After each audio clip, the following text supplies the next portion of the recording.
Break के बाद एक बार फिर आपका स्वागत है और बात करते हैं महादेव ऐप के दी एंड की। जी हां, महादेव ऐप मामले में बड़ी कार्रवाई हुई है। दुबई से रवि उप्पल की गिरफ्तारी हुई। रवि उप्पल के 2 साथी भी यहां गिरफ्तार किए गए हैं। तो रवि उप्पल को भारत लाने की तैयारी लगातार चल रही है। सौरभ चंद्राकर का करीबी है ये रवि उप्पल, जो कि गिरफ्तार हुआ है। रवि के खिलाफ रेड कॉर्नर नोटिस जारी किया गया था। तो छत्तीसगढ़ चुनाव के दौरान महादेव ऐप का मुद्दा उठा था। महादेव ऐप को लेकर पीएम मोदी ने कई निशाना साधा था, कई आरोप लगाए थे। तो पूर्व सीएम भूपेश बघेल के करीबियों पर यह आरोप लगे थे। तो विधानसभा चुनाव के दौरान यह मुद्दा गरमाया रहा। लगातार विपक्ष भी इस पर हमलावर रहा। वहीं केंद्रीय नेताओं तक ने जमकर निशाना साधा था कांग्रेस पर और भूपेश बघेल पर।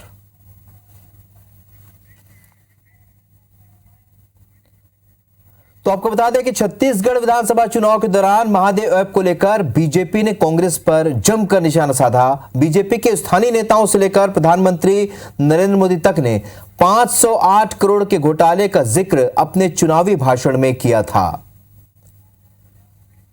तो बहुचर्चित ये पूरा मामला था, जिस पर पीएम मोदी ने सीधे तौर पर कांग्रेस को निशाने पर लिया था, पूर्व मुख्यमंत्री भूपेश बघेल को निशाने पर लिया था। यह दौर था जब प्रधानमंत्री चुनाव प्रचार के लिए छत्तीसगढ़ आए थे और अपने संबोधन के दौरान महादेव ऐप को लेकर उन्होंने जमकर निशाना साधा। पूर्व मुख्यमंत्री भूपेश बघेल को अपने निशाने पर लिया। तो 508 करोड़ के घोटाले को लेकर जमकर निशाना साधा।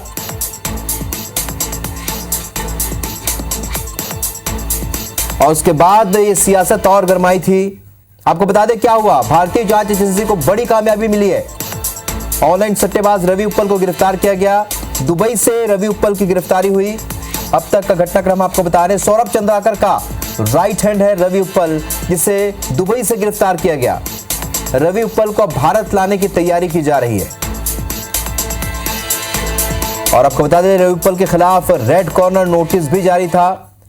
सौरभ चंद्राकर और रवि उप्पल के रिश्ते अंडरवर्ल्ड से भी बताए जाते रहे। सौरभ चंद्राकर और रवि उप्पल ने लॉरेंस बिश्नोई को भी धमकी दी थी। दाऊद के नाम से लॉरेंस को उन्होंने धमकाया था। सौरभ चंद्राकर के काफी करीब पहुंच चुकी है जांच एजेंसी, यानी कभी भी सौरभ चंद्राकर की गिरफ्तारी हो सकती है। तो कब शुरू हुआ ये गेमिंग ऐप, ये भी हम आपको बता देते हैं और उसका क्या सियासी कनेक्शन है ये भी। 3 नवंबर को ईडी ने एक बयान जारी किया। ऐप के प्रमोटरों द्वारा सीएम भूपेश को 508 करोड़ रुपए के भुगतान की बात उन्होंने कही। ईडी के बयान के बाद चुनावी माहौल के बीच सियासी संग्राम छिड़ गया। विपक्ष ने पूर्व मुख्यमंत्री भूपेश बघेल पर जमकर निशाना साधा। महादेव को कांग्रेस के चुनाव में हार के लिए जिम्मेदार माना जाता है। ऐसा माना जाता है कि महादेव ऐप की चर्चा के कारण ही चुनाव हारी है कांग्रेस। तो ये सियासी घटनाक्रम आपको बता रहे हैं। 3 नवंबर को ईडी ने बयान जारी किया, जिसमें उसने बताया कि पूर्व मुख्यमंत्री भूपेश बघेल को 508 करोड़ रुपए का भुगतान किया गया है। ईडी के बयान के बाद चुनावी माहौल के बीच सियासी संग्राम भी छिड़ गया। विपक्ष ने पूर्व मुख्यमंत्री भूपेश बघेल पर जमकर निशाना साधा था। तो आपको बता दें कि लॉकडाउन के दौरान शुरू हुआ ये ऑफलाइन सट्टेबाजी करता था सौरभ चंद्राकर। भिलाई में जूस फैक्ट्री के नाम से जूस की दुकान चलाता था। उसकी मुलाकात रवि उप्पल से हुई और यहीं से सिलसिला शुरू हुआ। लॉकडाउन में ऑनलाइन सट्टा चलाने का आइडिया भी सामने आया। दोनों ने मिलकर कोरोना काल में सट्टेबाजी के लिए ऐप बनाया और यही है वो महादेव ऐप। 2017 में सौरभ चंद्राकर ने ऐप की शुरुआत की।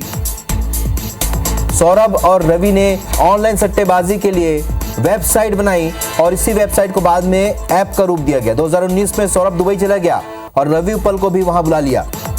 दुबई से महादेव बुक ऑनलाइन के नाम से बेटिंग वेबसाइट और ऐप बनाया। एप्लीकेशन के कॉल सेंटर श्रीलंका और नेपाल में भी हैं, ऐसे बताया जाता है। भारत के अलावा नेपाल, बांग्लादेश समेत कई देशों में इनका नेटवर्क फैला हुआ है।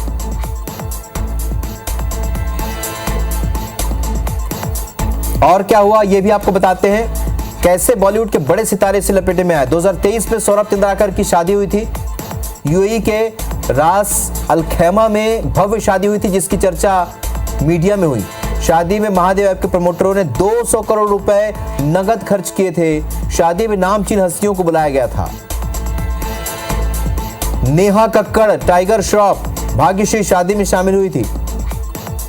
करीब 15 से 16 सेलिब्रिटीज परफॉर्म करने के लिए यूएई पहुंचे थे।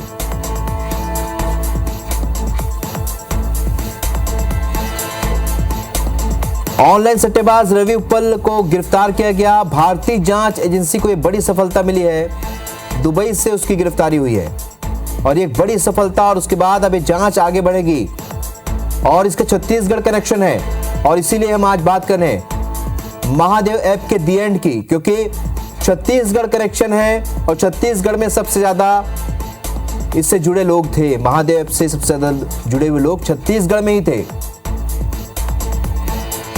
तो ये पूरा घटनाक्रम हम आपको ग्राफिक्स के जरिए बता रहे हैं, किस तरीके से ये महादेव ऐप ने लोगों के बीच अपनी पैठ बनाई, किस तरीके से लोगों के बीच उसे लाया गया, कौन कौन थे उसके मास्टरमाइंड। आज रवि उप्पल की गिरफ्तारी के बाद अब एक बार फिर से इन तमाम विषयों पर सवाल उठने लगे हैं और ये वो फिल्म सितारे हैं जो कि जांच के दायरे में आए। ईडी ने इन्हें भी नोटिस जारी किया है, इसके बारे में, ऐप के बारे में जानकारी लेने के लिए इन्हें नोटिस जारी किया और इस प्रकार से अब इस मामले में ये कार्रवाई आगे बढ़ती नजर आ रही है। और सबसे अहम बात ये कि इसका सियासी कनेक्शन है। पूर्व मुख्यमंत्री भूपेश बघेल का नाम इस पर सामने आया था, जिसके बाद जांच उन तक भी पहुंच सकती है।